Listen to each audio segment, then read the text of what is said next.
Hello, everyone. Welcome to another edition of In the Spotlight. And I am really excited because I have wanted to have this woman on for many years. I got to thank TV Land because if it wasn't for TV Land in 1997, I would have never got to watch one of the greatest shows in TV history, Family Affair. Of course, she was one of the main stars of that show. She's also an author, she's a voiceover actress. She's done it all. And it is my privilege and pleasure to introduce to you the one and only Kathy Garver. And Kathy, I want to thank you for coming on today. It's a real honor. Wow, what a lovely introduction. Thank you very much, Mike. I'm very happy to be here. Thank you. So, Kathy, first thing I want to ask you is, and I always ask each guest this, is where was your first inkling that you wanted to be an actress? Like, where did it first start for you? I think actually it was in the back seat of my mother's car, and I must have been 6 years old. And she owned an apartment building. And I was waiting in the parking lot, and I was all by myself. And I opened this book and I started reading it. And I thought, oh, this is really fun. I like to read these words. I like to hear the words come alive. And that was my first inkling. That was my inkling that this is what I was going to be in. And as a matter of fact, I just signed to do an audiobook of Carol Connors. Do you know who Carol Connors is? Oh, yes. Yeah. She's yeah. I had met her before, and she's such a character, and she's such a talent with her Academy Awards and her Grammy Awards. And she's written a new book called Elvis, Rocky, and Me. And she has a documentary coming out. And I've done like about 70 or 80 audiobooks. I taught them. I've won like awards for it. So I am going to read Carol's book and narrate it and produce it. So I'm real happy. I just did that today. Wow, that's pretty cool. And I mean, we're going to get more into your writing. But Kathy, interestingly enough, it's amazing how things come full circle, because I think when you were like maybe 9 years old, maybe 10 years old, you would guest starred on a TV show with Brian Keith, who would eventually become your co-star in Family Affair. And you always admired him. He was definitely somebody you looked up to as a young kid, correct? Absolutely. I thought he was so talented. And, it was interesting because he was very handsome. And here I was a 15-year-old girl, but I was actually 20. And he got a star on the Walk of Stars in Hollywood. And I was privileged enough to make a speech for him. And in my research, making, the best speech I could for Brian to receive his star posthumously, I saw that his newest wife was Veronica, was my same age. And so I thought, no wonder we kept our distance. But he was just he was a macho man, but he had like a heart of gold. He was just sensitive, and I think that's so wonderful in a man, so charming in a man. Right. And Kathy, it's amazing because you started out as such a young kid acting and stuff. And it really wasn't until, like you said, you were in your 20s where you got the big break with Family Affair, but you did different things. And I mean, let me ask you, as a young kid and you're doing these different parts, you're so young that I think like any part that you're able to be in, whether it's a small one, a big one, or even a guest star on something, you felt like you were definitely doing something well. Like you could tell that you were making it as an actress, because it's not easy. And as a young kid, you were definitely able to be in different things. Well, yes, I started in The Night of the Hunter, which was my first movie and first foray into. I've been singing and dancing since I was 3 with the Megland Kiddies, but Night of the Hunter was my first big movie, my first anything on in front of the camera, with Robert Mitchum and Shelley Winters and Lillian Gish and Peter Graves, Billy Chapin. It was just an incredible cast. And the first time that Charles Lawton had ever directed a movie. And there's a whole story about Night of the Hunter. But from a child's perspective, it's a sensational type of thing. You feel through the senses. And so it wasn't like a star thing. Well, let's, memorize these lines and make a character and do this and do that. And as a director of children, you want them to be as natural as children, as possible, for them to be believable. But it takes a certain amount of, dare I say, talent to be able to be aware of your surroundings, to be aware of what you were doing, and to sense that this is a sad part. Oh, this is a scary part. Oh, this is really a nice and sweet and loving part. And be able to go along with that. So I think that's an especial credential that kids have and can get. And plus, they've got great imaginations. Right. And now, correct me if I'm wrong, Kathy. Your big breakthrough, I would say, was probably the Ten Commandments. I mean, that was pretty much where, like, you kind of really got that big part. I mean, and that was, an interesting film. I mean, it really was. Talk about that a little bit. Okay, I want to add on a couple things to Night of the Hunter. When it first came out, it got awful, awful reviews. So bad that Charles Laughton vowed that he would never direct another movie. It is now regarded as one of the top 50 psychological horror thrillers that have ever been made. And as a matter of fact, they are making a remake of Night of the Hunter. And I want to play the role of Rachel Cooper. And, people are maybe not familiar with this Night of the Hunter, but I remember I was at Brigham Young making a speech to their drama department and the theater department, the film department. I said, has anybody ever heard of Night of the Hunter? Every hand went up because it is used as a teaching tool, because it was ahead of the time and so well made cinematographically. So then on from a horror film to something very godly, the Ten Commandments. And I was just hired as an extra. And all of a sudden, as I'm on the set at Paramount in a wagon, I hear this big voice, don't let that little girl's face get in the camera. And I said, oh my gosh, is he talking about me? What did I do? Turns out, after that scene was over, I had a nice conversation with Cecil B. DeMille, who is the producer director. And after that conversation, he wrote himself scenes into the movie for me with Charlton Heston. So you're right. That was really a big step forward in many, many ways.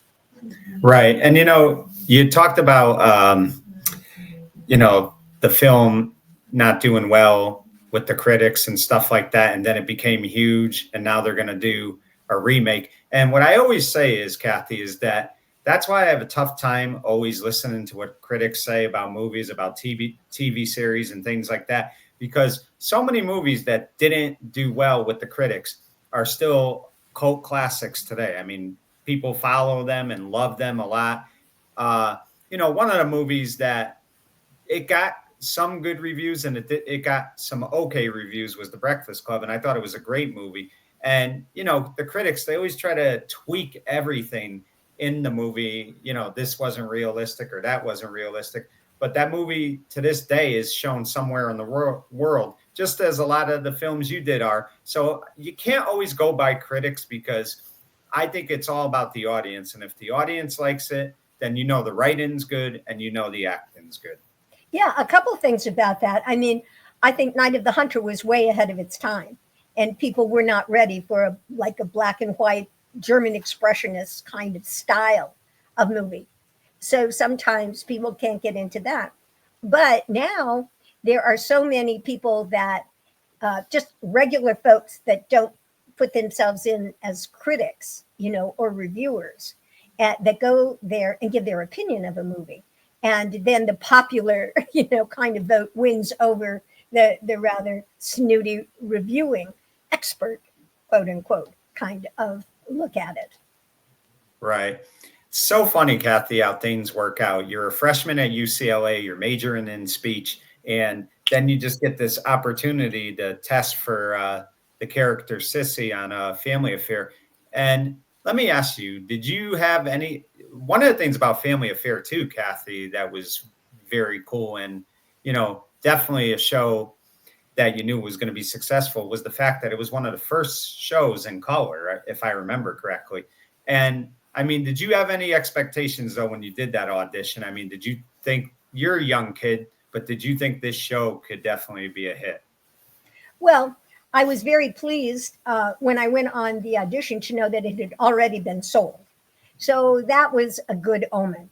That usually you make a pilot, or you pitch an idea or pitch something to a network or producer, whatever, and then you cross your fingers. Well, this had already been sold.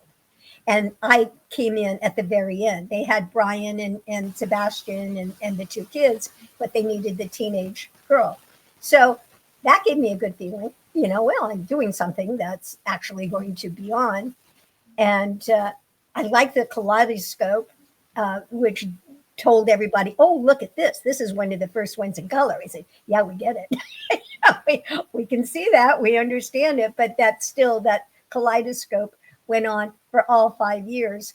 And I think I knew it was going to be a hit when, after the pilot, and I was on the escalator in, well, they don't have it anymore, but that was Bullock's Wilshire in LA. And this woman said, oh, I saw you on that show last night. Oh, you were so good. I absolutely love that show.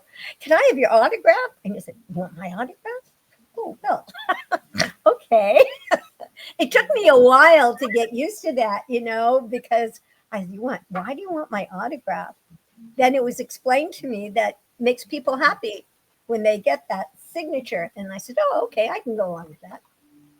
Now, let me ask you, Kathy. I mean, it was a different time back then. Obviously, there was no internet, no online classes, but were you still able to continue your college education, or did you have to put that on hold while you did Family Affair? Well, I hate to admit, but since we have Wikipedia and Google and everything else, people know how old I am. So I was in my third year at UCLA. I'd finished 3 years of college before I started playing the 15-year-old. And so UCLA, after a couple of years, went to a quarter system. So I was able to go back and finish and get a bachelor's in psychology. And then after the show, I went back and got a master's in theater arts. So yeah, I was able to finish college and go on. Right. And let me tell you, Kathy, one of the things about this show, CBS was putting a lot into it. I mean, they invested a lot. They really wanted this show to be one of their, big comedies. I always looked at it as a comedy drama because it had some very emotional episodes, which we'll get to. But I mean, did you feel pressure at a young age like that to perform and, help make this show successful? Because I do know that, like, for CBS, they really wanted this to be a winner. And, when you have expectations like that, that could be a little stressful for an actor. They really never communicated that to the kids. And it was interesting because this particular series was molded in Don Feddersen, who was our producer's mold, that he started with My Three Sons with the Feddersen method. And at that time, TV was really kind of new. And in order to get movie stars to come and do TV was quite a task. So Don Feddersen had said to Fred McMurray in My Three Sons, if you come and star in our television series, you only have to work 60 days out of the year, and then you're going to be free to do all the movies you want. But the big lure was that they would own a part of the show. Well, that was great for Fred McMurray. And then when it came to Family Affair, Don Feddersen had kind of polished the way that he approached these movie stars. And Brian said, yes, this was great. But what that meant, like for me and the kids, so Brian would come in and we did 39 episodes per season. Yeah. It's not like today when you do 8. Oh, we got picked up for our second season. We get to do 8 more. I said, 8? 8? We did 39 more for our second season. Then it went down to 32. But so we would do scenes from different episodes that Brian was in for one particular day. And we would do all of those scenes. And then he would go off and then we would pick up the scenes for those episodes. I know it's a little complex, but that's the way we did it. Now, the kids could only work 8 hours and 3 hours was devoted to school, and 1 hour was devoted for lunch. Sebastian wasn't feeling so hot a lot of the time. So guess who was there from 6 a.m. in the morning to 6 p.m. at night? Oh, that over 18-year-old girl. And, we'll pick up her close-ups at the end of the day.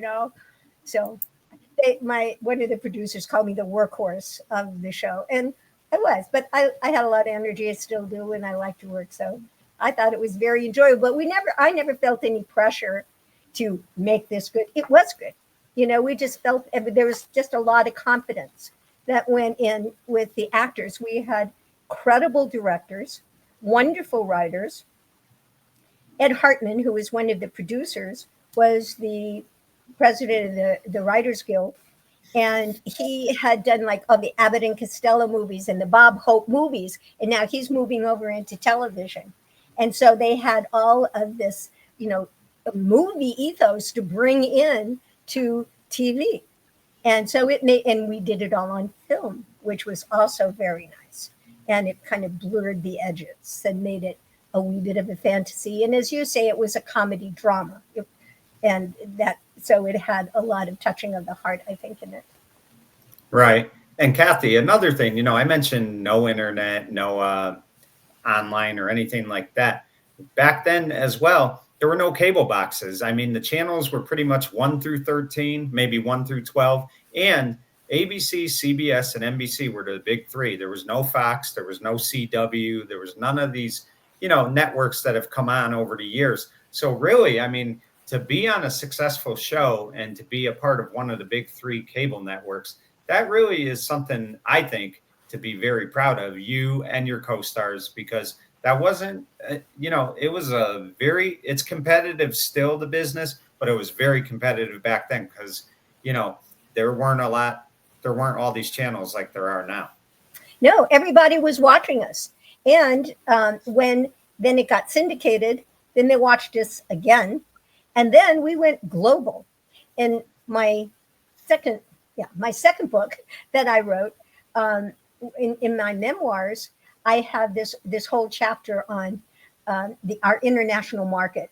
Like there was Cher Oncle for France, and Mi Adorables Sobrinos for the South American countries, and Eider Oncle for Germany. So it had a universal theme. It was about love. It was about family. It was about people. It was about characters. And that resounded well.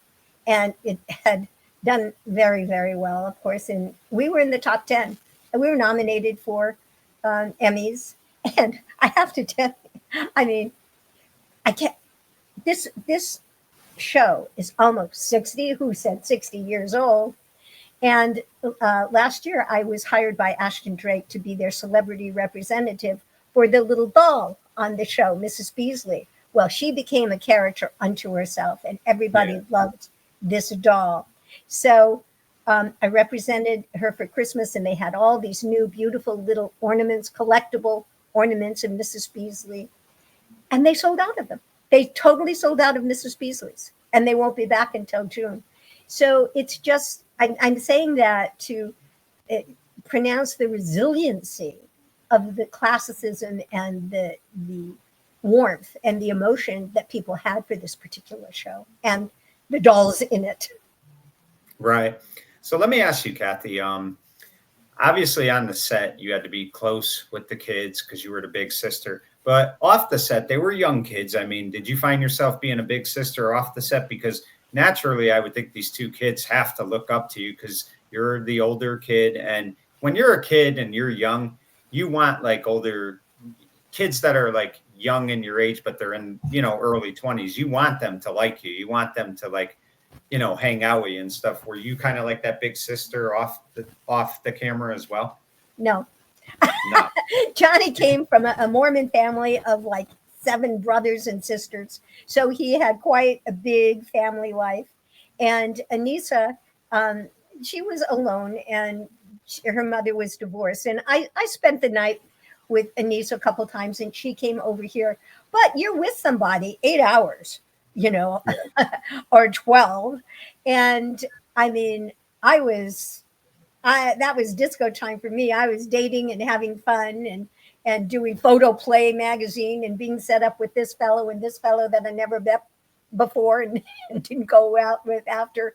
So no, I was having a good time just being. And I remember when I was 21, I said, okay, I'm only going to be 21 1 year. I am going to live every day of being 21 because that was like freedom. That was everything. So, and I'm still living like every day, try to the fullest. I like days. Right. And Kathy, I always say this, that it you're successful if you continue to act and you continue to work, regardless of what people may say. If you're working all the time, you're successful. But I really feel that if you have that one film or you have that one TV series that people are always going to identify you as, that's really where like you leave your mark and you cement your legacy in what you do. So even though you've done different things, which we'll get into, I think you have to be somewhat proud to be associated with that show because it's an iconic show. It's a place in TV history because let's face it, if you get 5 years or more in a TV series, you've really made it. That's very successful. And like you talked about doing 39 episodes a year, I mean, you have to be really proud of being associated with that character and that show. Well, absolutely. And it's been on for 60 years. Yeah. So, and especially now when they have so many different platforms and there's Roku and there's Amazon and there's Cozy and MeTV and all the different ways that people can watch it. And I must say that it's maintained its relevancy today. Even in like the sets that we have, you look at one of those sets and you could walk in and be, oh, well, did you just redecorate your house? It looks so great. Because of that classic and the clothes. I wanted to wear mini skirts, and they said, no, no, no, no, no, no, no. You can't be, like laughing and this. We are doing a classic show. So and I used to, come on, So mine were just right above my knee. I got away with a couple inches above my knee, but that was it.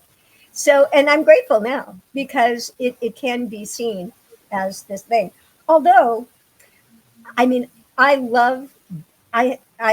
doing a new movie in April, and I just was talking to the producer today. So I have done lots of other things, and people will be known for a signature movie or an award-winning TV show, like Ten Commandments, and also for my voiceover career, I played the voice of Firestar in Spider-Man and His Amazing Friends, and it seems like I have some classic milestones throughout my career, and that was one of them too. I loved Spider-Man, and when it was bought by Disney, now everybody is watching it more, and there are little figures of Firestar that have come out. So I do Comic Cons.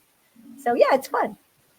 Right. Now, Kathy, it's hard to just pick one when you've done a show for 5 years, but are there any episodes that stand out to you that you really loved playing, like that you enjoyed more than the others? Because, I mean, I just felt like every time I watched that show, I laughed, and you get a little sad at times too, because you also have to remember the theme of the show is 3 kids who's lost their parents and they're being raised by their uncle and their butler. So, I mean, really, like, if you're a young kid watching this, you could kind of like, you can't understand the sadness these kids are going through, but it kind of hits home to you because, life could be fragile. So, I mean, that's what I really liked about the show is how they could implement both comedy and they could put a lot of sadness in it as well.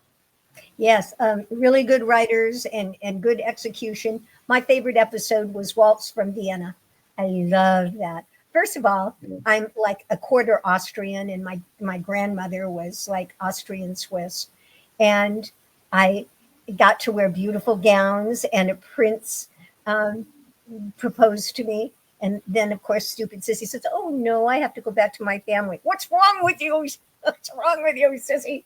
Older Cissy is saying, no, that was not the right decision.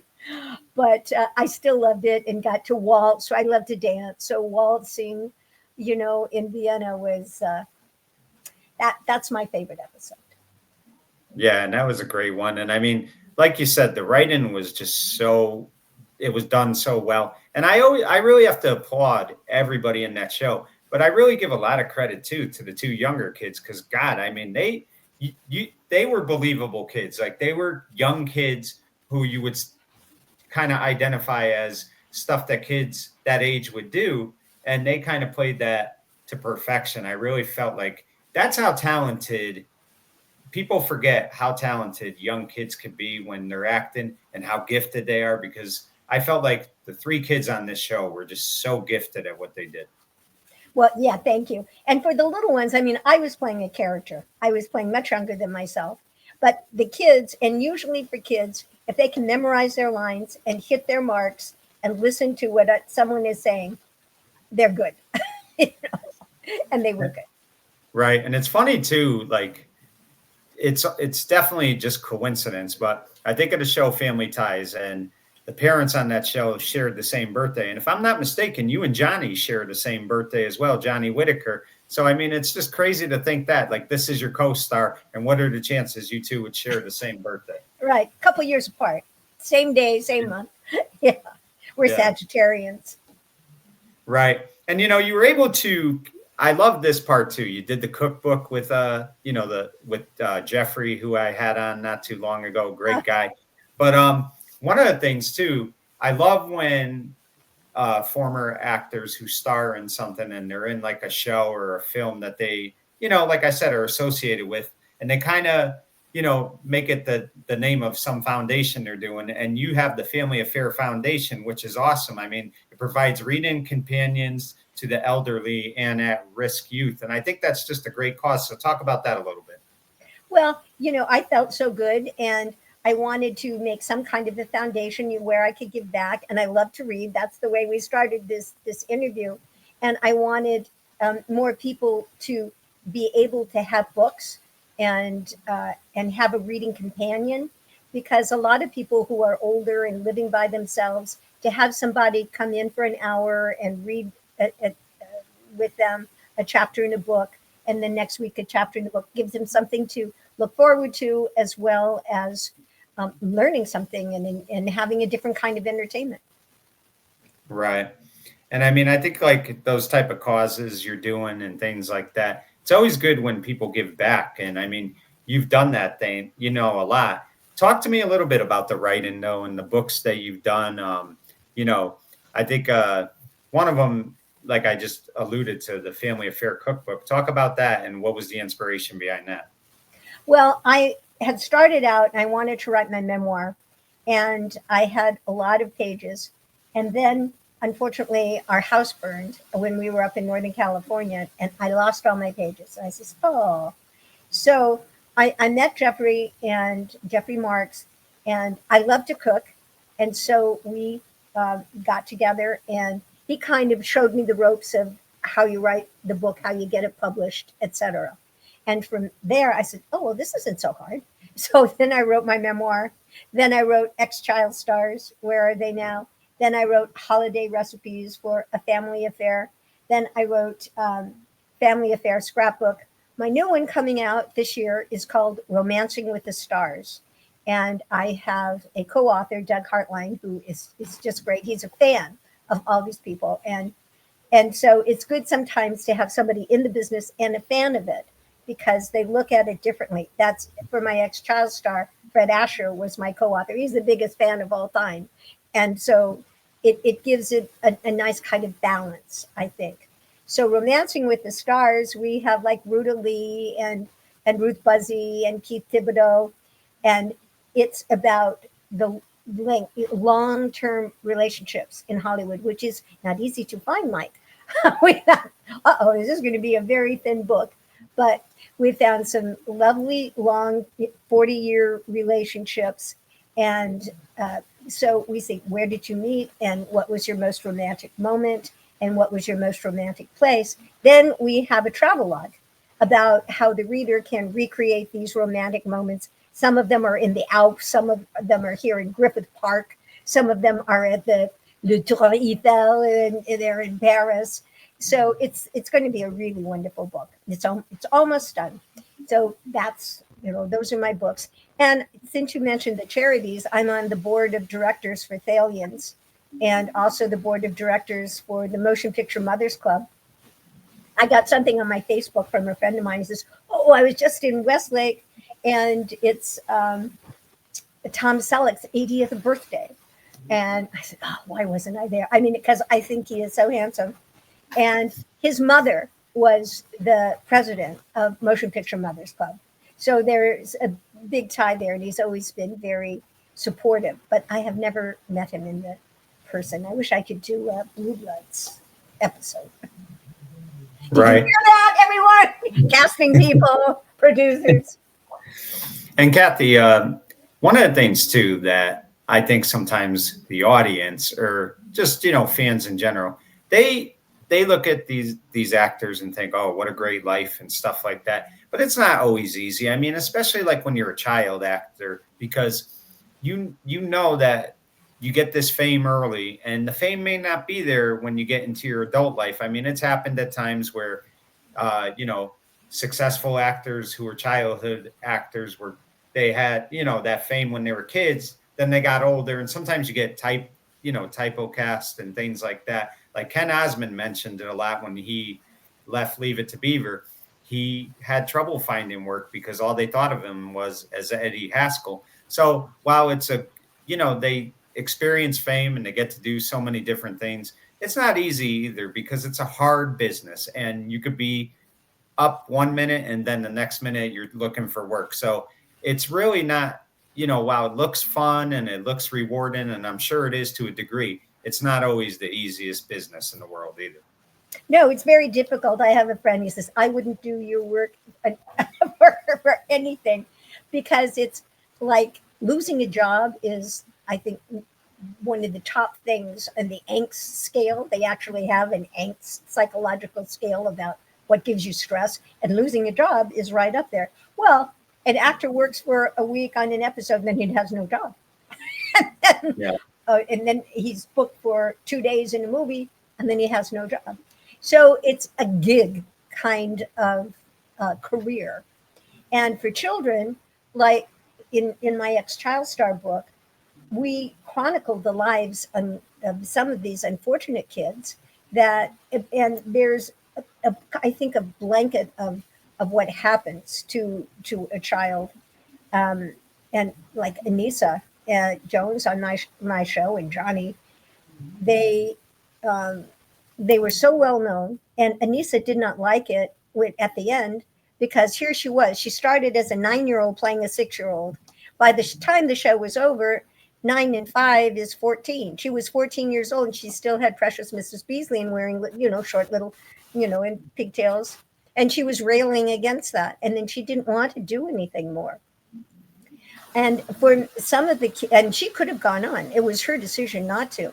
But some of the kids, like Rusty Hamer, that was in the Danny Thomas show. Yeah, Make Room for Daddy. Yeah, Make Room for Daddy. And he could not get work. And it's very difficult, especially now. I think it's worse with social media. Oh, well, I have, 1 million followers. Look, isn't this great? And then the show ends, and it does not have the longevity of a family affair. Let's put it that way. And then people can't find it anywhere. And they say, oh, excuse me, where are all the accolades? Where's my PR person? Oh, no, honey, we can't afford that anymore. Yeah, but where's my stylist? I don't know what to wear.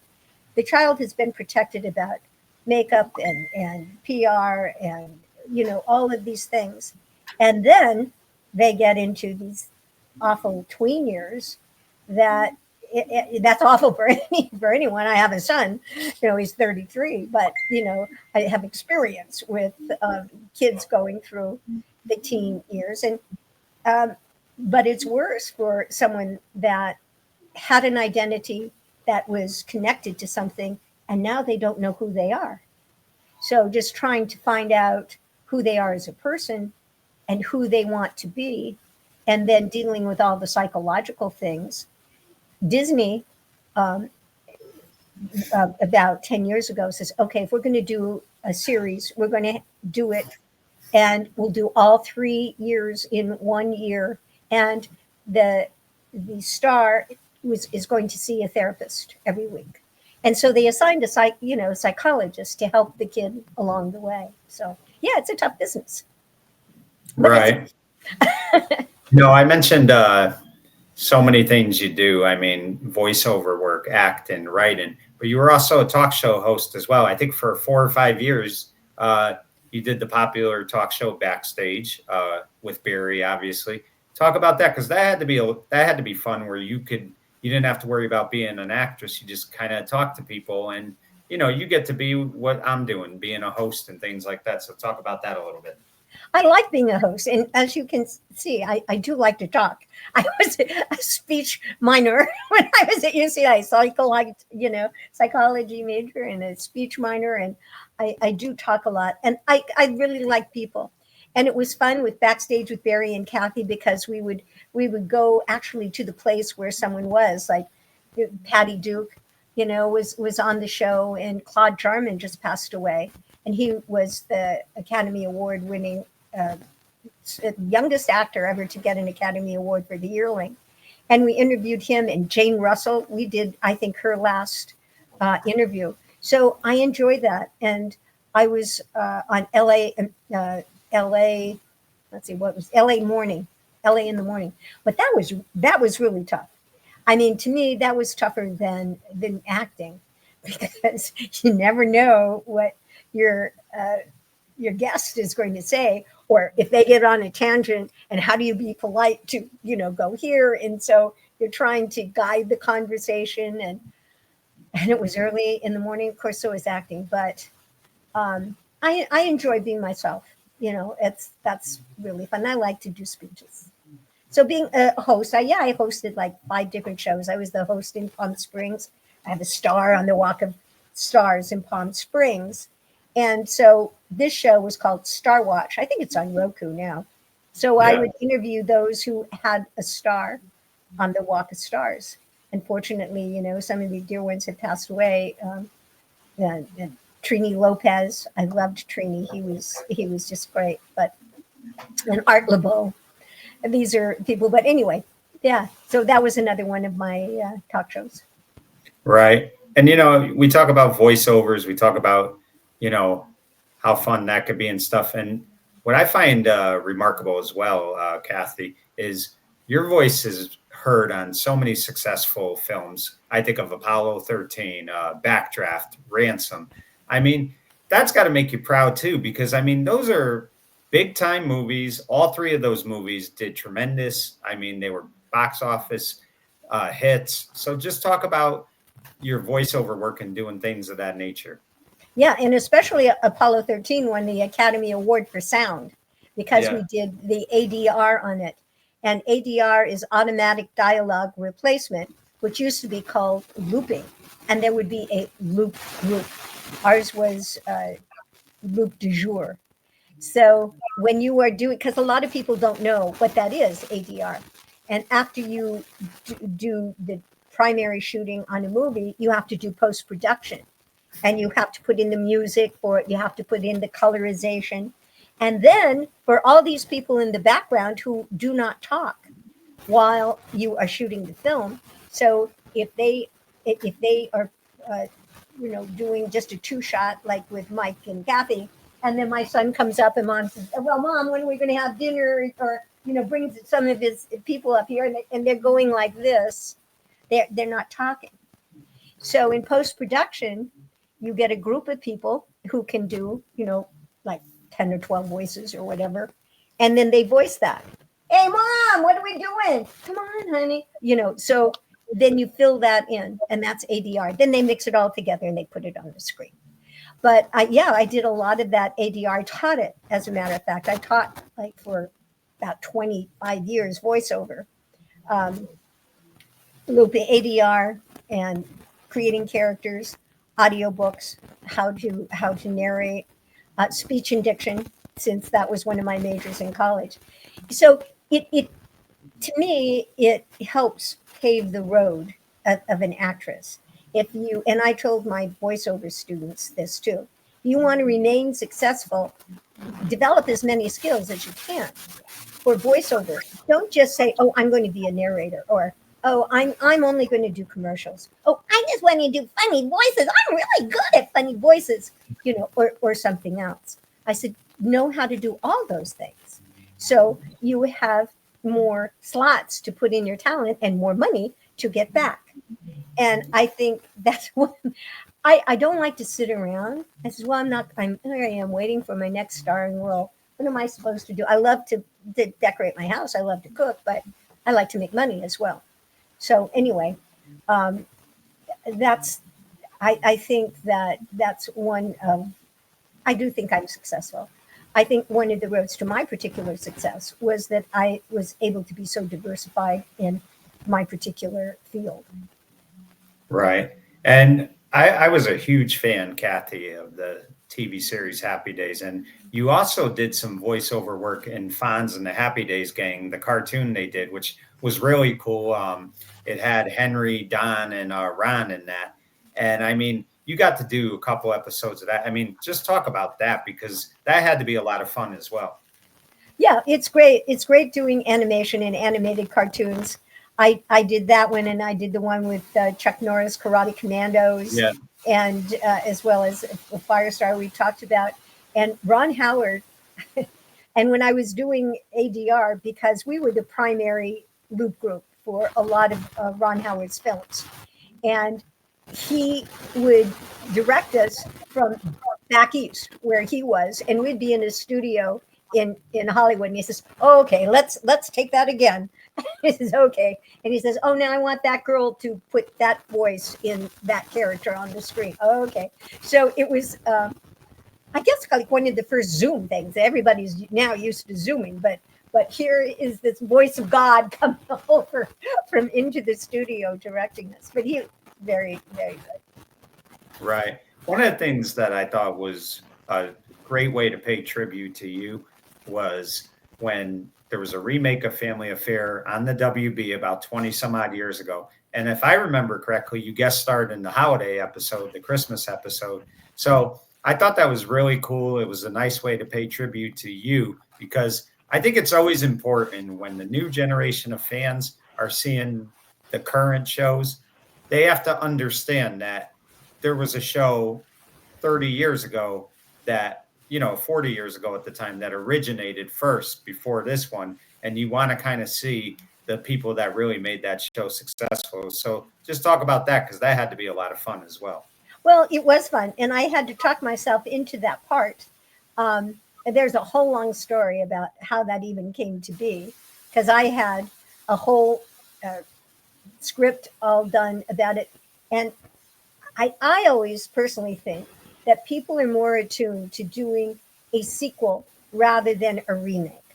So people like to know what happened to those people. And mine was Aunt Cissy. And so Aunt Cissy grew up and she, Uncle Bill is gone, but, she gets like 3 kids and what was going on. But this was a remake. And I think we were just, our characters and who played them were too indelible in the consciousness of the audience that had seen it. So Gary Cole, I always say this to my husband when we're watching TV. I said, Gary Cole always fills in for everybody. He fills in as the Brady dad. He filled in as Family Affair. He fills in at NCIS. He always, he's the guy that always comes in after the other one says, "No, I'm not doing this show anymore." But anyway, Gary Cole played it, and so I did. It only lasted for 9 shows.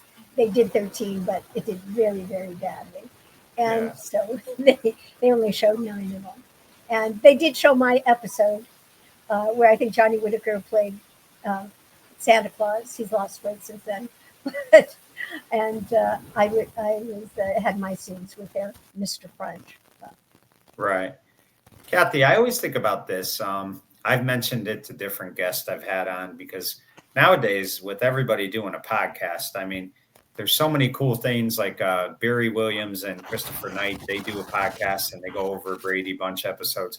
I really truly believe, and I hope it'll happen someday, where maybe yourself and, even if you got together with Johnny and you guys kind of did a podcast, kind of reviewing all the Family Affair episodes. I think it would be so much fun because there's still fans out there. Like I said, TV Land allowed people like myself and so many new generation of fans to really see how special this show was. Is that anything you ever consider doing down the road?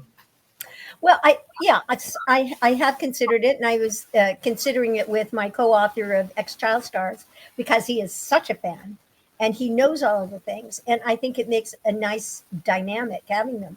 But I don't know how much money podcasts make, and I'm doing so many other things, and I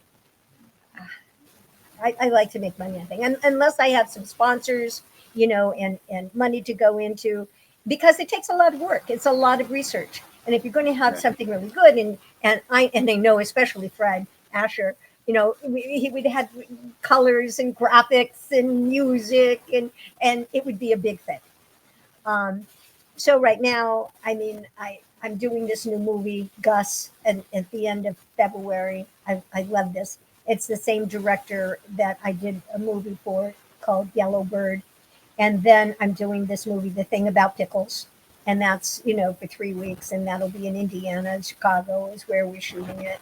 And I'm the representative for Ashton Drake. And I'm finishing my book. And I'm managing my house. And I'm making sure all my flowers are blooming in the spring. And I have blankets on everything in my office, so people can't see my background. So there's a lot to do. And having had the experience of doing a talk show, 5 talk shows, it's now that is a lot of work. To me, that's much more work than memorizing some lines and showing up on the set and doing your part. Right. I'm getting lazy in my old age. No, listen, age is just a number, and you were proof of that. But let me ask you this, Kathy. In sports in general, whenever somebody gets into the Hall of Fame, if they've played on multiple teams, they kind of choose what hat they're going to wear on their Hall of Fame plaque. Say hypothetically, if Kathy Garver were ever to be in a Hall of Fame and she had to pick one thing that she did that stood out over all the others, what would go on your plaque? What would be first on there? 10 Commandments. Yeah. And see, you can't see in my messy office, but I have pictures of the 10 Commandments all over there. And I have a great, great big picture. I'm going to will these to the Hollywood Heritage Theater, the Hollywood Heritage Museum. It's in Hollywood, right across from the Bowl. And it is the site of Cecil B. DeMille's original studio. So his original studio was on Western Boulevard in Hollywood, and they moved the whole thing across to the Hollywood Bowl. But there is a they have his office and with his real typewriter and everything. So that to me is like Cecil B. DeMille headquarters. And I want to, give all those things to all my 10 Commandments memorabilia to that museum. Although Brigham Young says, "Would you please will that to us?" I said, "I'm not dead yet. Give me a break." I mean, I've won a couple life achievement awards, but yeah. So, Kathy, before we go, what is the one thing, if you had one message to the fans that have followed you throughout your career, what's the one thing you would say to them that was most rewarding about your career? Well, I would thank them for being fans. And the most rewarding thing is, and I do this all the time, I want to inspire people. I believe in God. I believe in the universe. And I believe, and I think everybody has a purpose for being here in the world. I think my purpose is to take every advantage of the talent, any talent that I was given, to squeeze every little juice out of it and to inspire people. Wow. And that's a great answer. And I mean, you really have inspired so many people and impacted a lot of people as well. Kathy, I want to thank you for giving me some time today. It was a real honor for me. And when that book is finished, I want to have you back on because I really would love to talk about that book because your writing is phenomenal. And I just say to you, congratulations on a great career. Keep doing what you're doing. And I really do applaud you. And thank you for giving me some time today. Thank you, Mike. It was a delight and fun to talk with you. Thank you, Kathy. And folks, that's the one and only Kathy Garver, one of the real underrated actresses in the business, and just a credit to it. And we are very fortunate that we've got to watch her for so many years. For In the Spotlight, I'm Mike Kenichi saying good night, everyone. Night.